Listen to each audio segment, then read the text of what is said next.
오늘 설교 제목을 마음의 전쟁에서 승리하라 이렇게 적어봤습니다. 따라합시다. 마음의 전쟁에서 승리합시다. 미국 인디안 중에서 체로키 부족이 있습니다. 체로키 인디안의 한 할아버지가 어린 손자에게 그런 이야기를 해줍니다. 사람의 마음속에는 두 마리 늑대가 있다고 합니다. 한 마리 늑대는 정말로 못된 늑대인데 욕심도 많고 시기도 많고 남을 질투하는 그런 늑대라고 해요.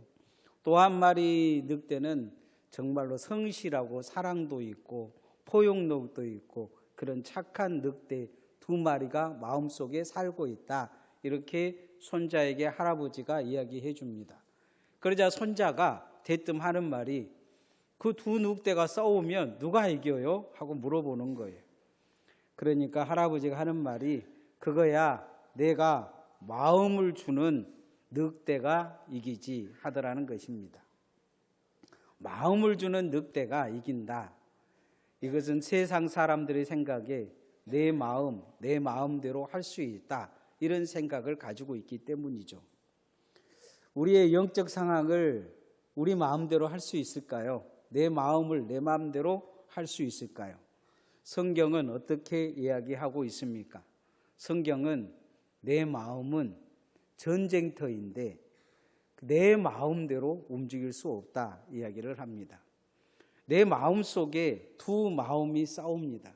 하나는 죄로 물든 마음이요 하나는 성령으로 거듭난 마음입니다. 내 마음은 없다는 거예요.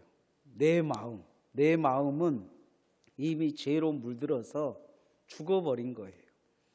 내 마음대로 가지고 있으면 사망에 빠지게 돼 있습니다. 내 마음이 움직이면 죄의 결과를 낳게 돼요. 그래서 우리는 내 마음을 성령께서 잡아주시기를 기도해야 합니다. 신앙이라는 것은 내 마음대로 하는 게 아니에요. 신앙이라는 것은 성령의 인도함을 받아서 하나님의 말씀에 붙들려 살고 예수 그리스도의 은혜에 붙들려 사는 것을 신앙이라고 이야기합니다. 그래서 내 마음이 아닌 주님께 붙들린 신앙이 되어야 합니다. 마음의 속에는 이 두 전쟁이 일어나고 있어요. 내 마음은 내 것이라고 아니라고요? 내 마음은 다들 내 것이라고 이야기하는데 이미 내 마음은 내 것이 아니에요. 내 마음이라고 하는 것은 죽은 마음이라는 거죠. 그래서 이 죽은 마음에 죄가 들어왔는데 이 죄의 통로를 통해 사단이 역사하는 거죠. 자꾸 욕심을 부추기고 사망에 이르게 하고 은혜에서 떨어지게 하려고 하는 것입니다. 또 한 가지는 내 마음 속에 하나님이 그래서 성령을 부어주신 거예요. 내 마음이 내 마음대로 못 움직이니까 성령이 붙들어 주셔서 하나님의 예수 그리스도를 믿게 하시고 그리고 은혜 받게 하셔서 거듭나게 하신 거예요. 죽어버린 내 영을 살리시고 죽은 내 마음을 예수의 마음과 함께 변화시키기 위해서 살리신 거예요. 갈라디아서 5장 16절에서 17절까지 너희는 성령을 쫓아 행하라 이렇게 말씀하고 있어요. 이유는 육체의 소욕과 성령의 소욕은 서로 대적하고 있어 하나님의 사람으로 살기 어렵다 이렇게 말씀하고 있어요. 성령의 마음, 성령을 쫓은 그 마음이 일어나라고 말씀하고 있습니다.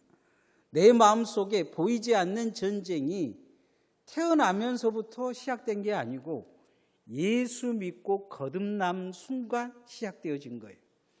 세상 사람들이 말하는 마음은 그냥 착하게 살 거냐 어떻게 살 거냐 그냥 그런 마음이죠.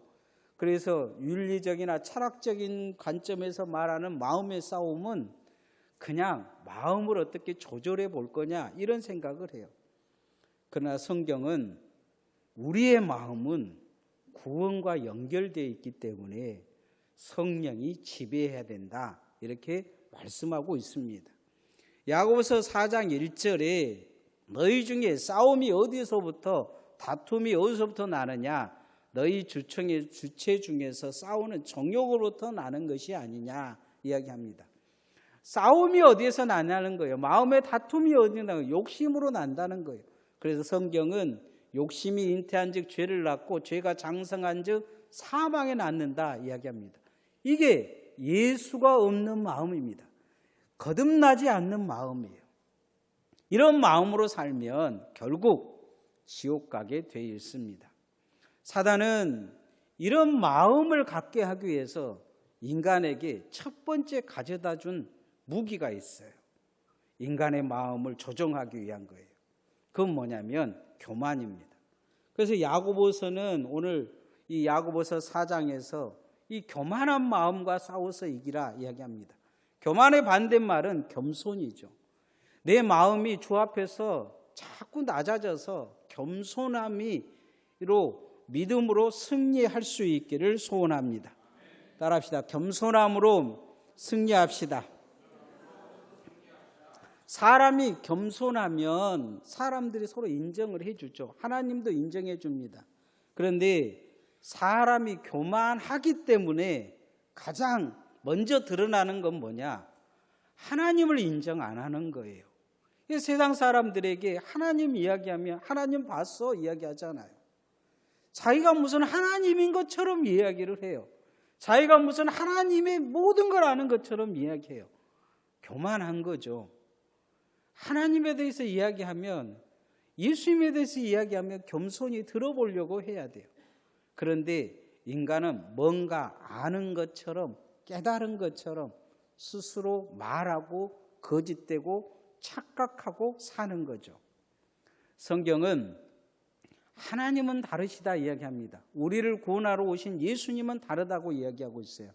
빌립보서 2장에서는 예수님에 대해서 설명하면서 이 마음을 품으라 이야기합니다. 이 마음이 어떤 마음이냐? 겸손한 마음이에요. 성자 하나님이 우리를 구원하기 위해서 인간이 되신 거죠. 낮아지신 것입니다.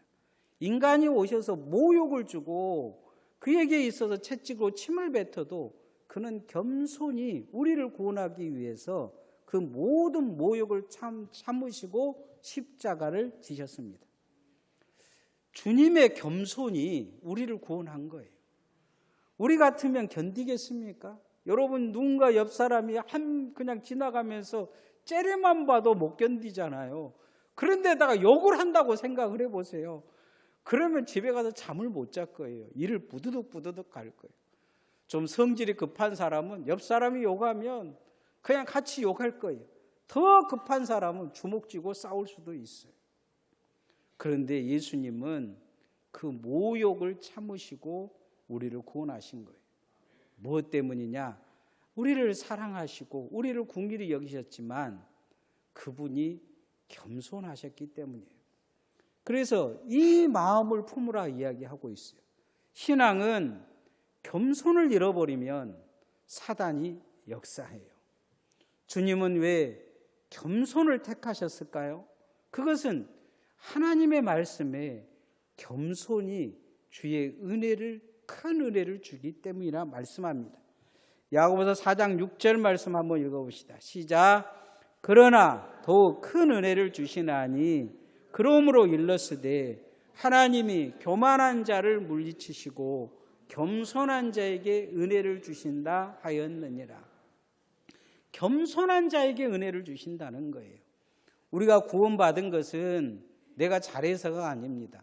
하나님의 은혜로 구원받은 거예요. 우리가 겸손했기 때문에 예수를 믿은 것입니다. 내가 예수 그리스도에게 부복했기 때문이에요. 내가 죄인임을 인정하기 때문에 예수를 믿는 것입니다. 오늘 또 우리가 주님 앞에 예배를 드리는 것은 겸손하기 때문이에요.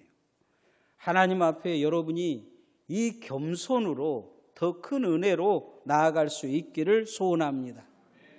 아담과 하와가 왜 죽음에 이르고 멸망에 이르렀습니까? 그들은 교만했기 때문이에요. 나도 하나님처럼 될 수 있다는 착각을 한 거죠. 잠언 18장 22절에 사람의 마음이 교만하면 패망하기에 앞서고 겸손하면 영광을 받느니라 이렇게 말씀하고 있습니다. 겸손해지신 예수 그리스도께서 만왕의 왕이 되시고 영광의 주가 되신 것은 그가 겸손히 이 모든 것을 다 이루셨기 때문이에요. 우리도 신앙에 겸손을 배워야 돼요. 어찌하든지 더 낮아지는 것을 배워야 됩니다. 그렇지 못하면 기도가 기도되지 못합니다.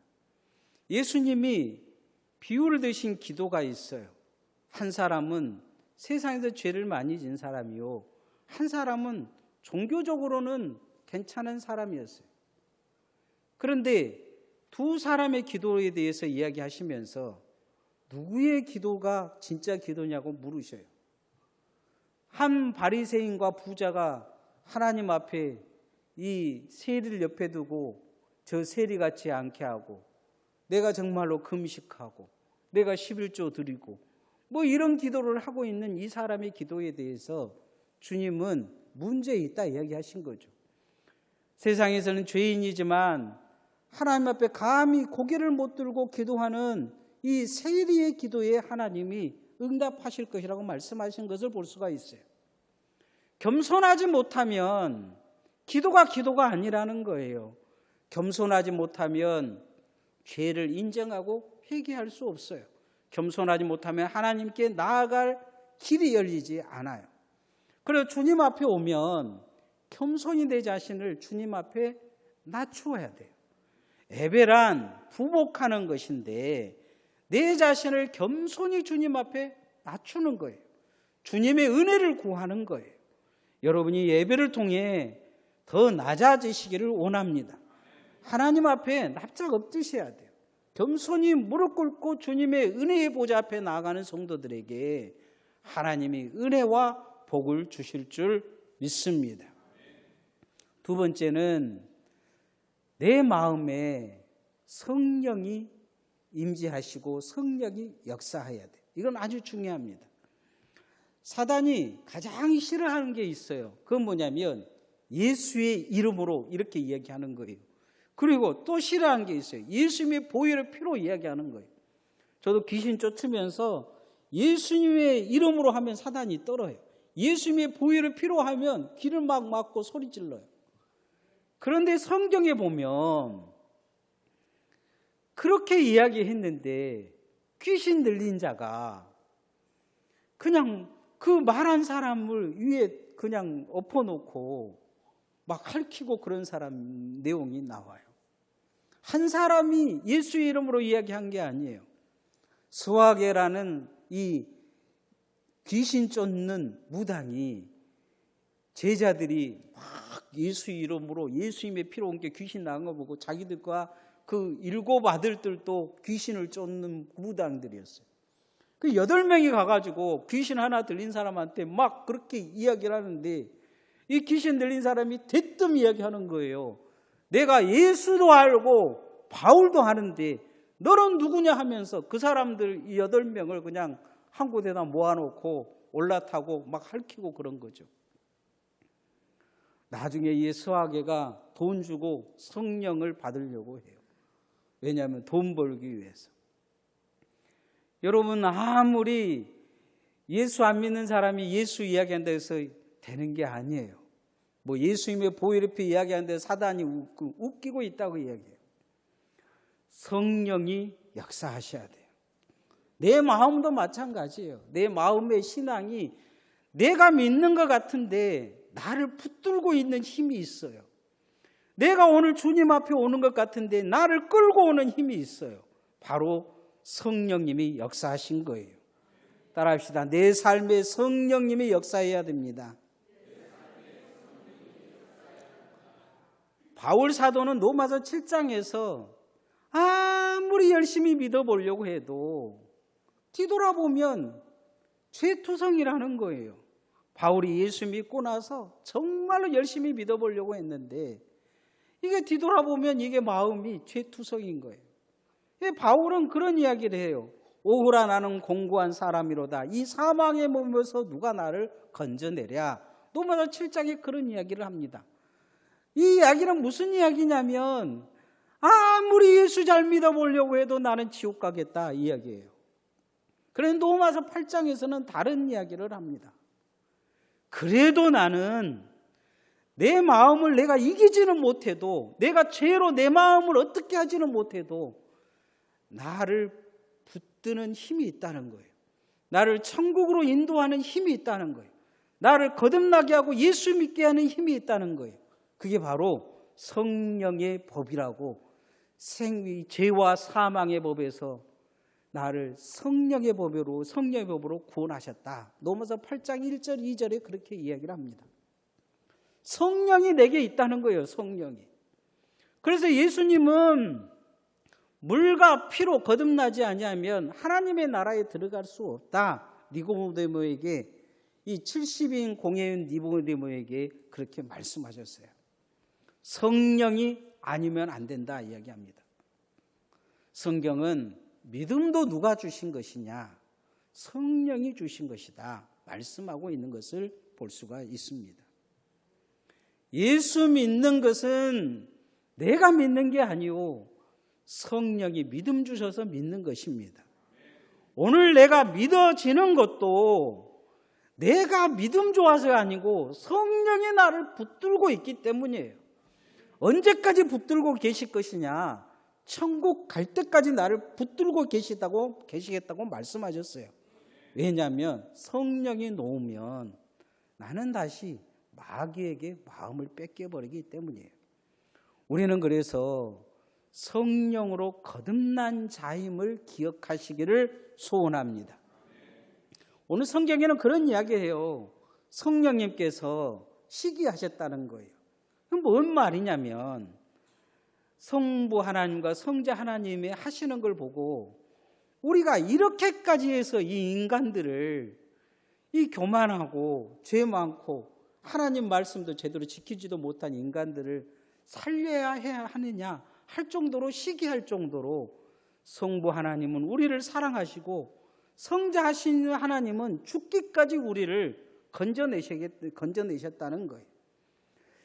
야고보서 4장 5절 말씀 한번 읽어봅시다. 시작. 너희는 하나님이 우리 속에 거하게 하신 성령이 시기하기까지 사모한다 하신 말씀을 헛된 줄로 생각하느냐. 성령님이 봐도 지혜와 지식을 가진 모든 걸 통달하시는 성령 하나님이 봤을 때 정말로 바보 같은 사랑을 성부 하나님이 한다는 거예요. 성자 하나님도 정말로 바보처럼 성부 하나님이 계획하신 것을 실행하라고 하니까 바보처럼 와서 낮아지고 모욕하고 그렇게 채찍질하고 십자가에 못 박고 침뱉어도 인간을 사랑하고 구원하셨다는 거예요.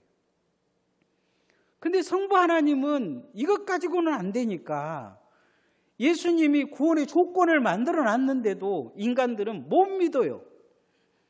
믿은 사람이 없어요. 베드로도 그러잖아요.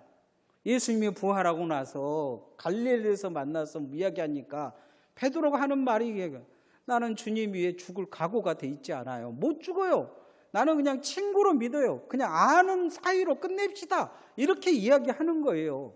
네가 나를 사랑하느냐 물으니까 우리 죽고 사는 관계를 하지 말고 내가 주님을 위해서 죽겠다는 죽어라는 그런 이야기 나한테 하지 말고 그냥 3년간 같이 살았으니까 좋은 친구로 지냅시다. 그냥 필리오 사랑을 하겠다는 이야기예요. 인간이 그래요. 내 마음을 내가 마음대로 할 수가 없어요. 그래서 성부 하나님은 성령 하나님을 우리 몸속에, 우리의 마음과 우리의 영 속에 집어넣으시는 거예요. 성령을 넣으셔서 내 믿음을도 주시고 이 믿음이 흔들리지 않게 뒤에서 붙들고 계신 거예요. 그래서 우리는 늘 나를 붙들고 있는 성령이 있음을 알고 나도 성령을 붙들어야 될 줄 믿습니다. 성경이 성령의 충만함을 받으라 하는 이유는 거기에 있어요. 성령은 나를 붙들고 있는데 내가 주님을 붙들면 충만함이 나타나요. 여러분, 성령님이 여러분 안에 사단이 시기할 정도로 그렇게 은혜로 나타나기를 소원합니다. 죄와 사단에서 나를 건지시고 보호하시는 이 성령의 역사가 내게 있어서 오늘 믿음이 있음을 알고 날마다 내 뒤에 있는 성령의 그 은혜를 기억하고 다시 성령을 구하고 충만함을 구하며 성령을 절대적으로 의지하는 성도들 되어지기를 소원합니다. 세 번째로 사단이 싫어하는 게 있어요. 그건 뭐냐면 하나님 앞에 순종이 아니고 복종하는 거예요. 따라합시다. 절대적인 복종으로 사단을 이깁시다. 어떤 회사 사장이 운전의 기사를 새로 채용을 했어요. 그런데 이 운전기사가 운전을 너무 험하게 해가지고 하루는 그냥 몇 번 죽을 고비를 넘긴 거예요. 해고하려고 생각하고 집에 와서 부인에게 그런 이야기 했어요. 해고해야 되겠다 그렇게 이야기하니까 부인이 그런 이야기 한 거예요. 한 번만 더 기회를 줘보지요. 그렇게 이야기하더라는 것입니다. 나중에 알고 보니까 자기 부인이 몰래 고용한 운전기사였어요. 사장을 죽이려고 뒤에서 매수를 해가지고 자기 남편 죽이려고 매수를 한 거죠. 배우가 부인이었어요. 인간이 겪는 모든 불행과 저주에는 배우가 있습니다. 배우는 바로 누구냐? 사단입니다. 예수님은 그렇게 말씀하셨어요. 이 사단과 마귀와 이 어둠의 세력이 온 것은 멸하고 죽이기 위함이다. 이렇게 이야기를 합니다. 사단은 어떻게든지 우리를 지옥으로 끌고 가려고 애를 씁니다. 사단이 지옥으로 끌고 갈 수 있는 가장 간단한 방법이 있어요. 그건 뭐냐면 불순종하게 하는 거예요. 아담과 하와가 불순종함을 통해 선악과를 먹게 되고 결국 죽음에 이르게 됩니다. 야고보서 오늘 기자는 딱 한마디로 이야기해요. 사단을 이길 방법은 하나밖에 없다. 하나님께 절대 복종하라 이야기합니다. 야고보서 4장 7절 말씀 한번 읽어봅시다. 시작. 그런즉 너희는 하나님께 복종할지어다. 마귀를 대적하라. 그리하면 너희를 피하리라. 마귀를 대적하라 하기 전에 먼저 하나님께 복종하라 요구하고 있어요. 주님의 말씀에 복종하기를 원합니다. 그냥 말씀하신 대로 믿으면 돼요. 토달지 말고. 여러분, 위대한 철학가 중에서 많은 철학가들이 공부를 너무 많이 하고 토달고 헛소리해서 지옥 간 사람들이 많을 것입니다. 왜냐하면 그들의 책을 보면 예수님 이야기도 하고 성경을 줄줄줄 하는데 결론적으로 하지 않는 말이 있어요. 그건 뭐냐면 예수는 우리의 구원자라는 이야기를 하지 않습니다. 한때 세계적으로 유명했던 천재적인 사람들도 다 그렇습니다. 성경에 보면 사무엘 선지자를 통해 사무엘상 15장 22절에 불순종한 사울에게 하나님이 경고하신 말씀이 있습니다. 순종이 제사보다 낫고 듣는 것이 수양의 기름보다 낫다 말씀하셨어요. 예배 드린다고 핑계대는데 순종하지 않은 예배는 예배도 아니라고 이야기해요. 하나님 앞에 예물 드린다고 그것을 순종 가져왔다고 이야기하는데 그것도 필요 없다는 거예요. 그 다음에 하신 말씀이 있어요. 그건 뭐냐면 점치는 것과 같다 이야기해요. 하나님 앞에 순종하고 복종하지 않는 신앙은 무당신앙이라고 이야기하는 거예요. 그건 무당이라는 거죠. 사신에게 절하는 우상 숭배와 같다 이렇게 이야기하고 있어요. 그건 부처를 섬긴 것과 같다는 거예요. 그건 하나님 앞에 예배 드리는데 그게 예배 아니라 이야기하시는 거죠. 그래서 늘 주님 앞에 오면 내 자신을 결단하고 내 자신을 무릎을 꿇쳐야 돼요. 절대적인 순종으로 주님 따라가겠다. 이렇게 결단할 수 있기를 소원합니다. 순종의 모습을 보이신 분이 있어요. 누구냐? 예수님이에요. 예수님은 철저히 순종하셨어요. 어떻게 순종하셨느냐? 구약의 말씀에 인간이 선지자들이 예수님에 대해서 이런저런 이야기를 해요. 베들레헴에 나실 것이다. 베들레헴에 가서 나으셨어요. 나귀 타고 가실 것이다. 예수님은 나귀 타고 가셨어요. 그리고 이사야 53장에 십자가에 대한 모형을 보여줘요. 어떻게 십자가에서 돌아가실 거는 철저히 그대로 순종하셨어요.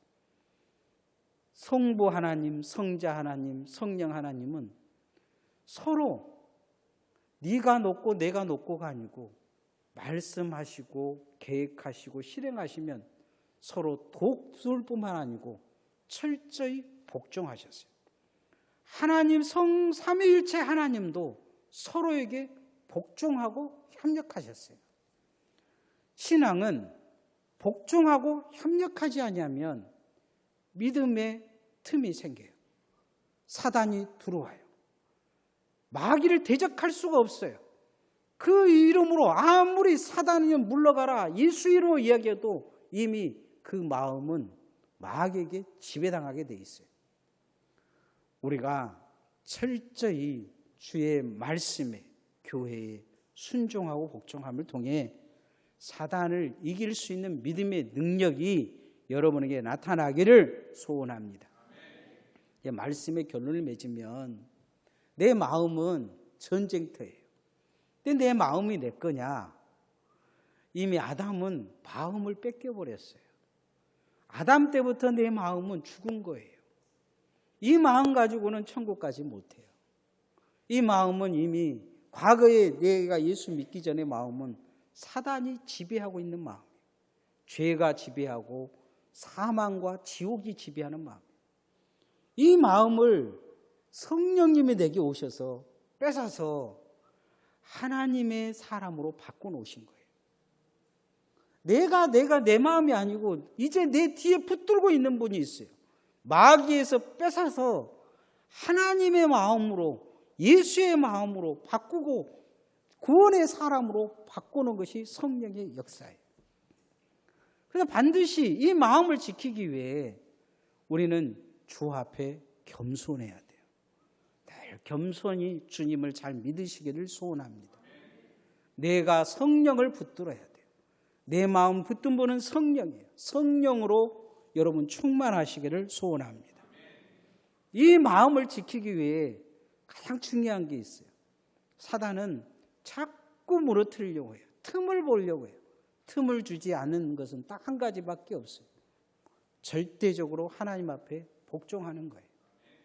그렇게 함을 통해 영적 마음의 전쟁에서 승리할 수 있는 주의 종들 되어지기를 소원합니다. 찬양하십시오.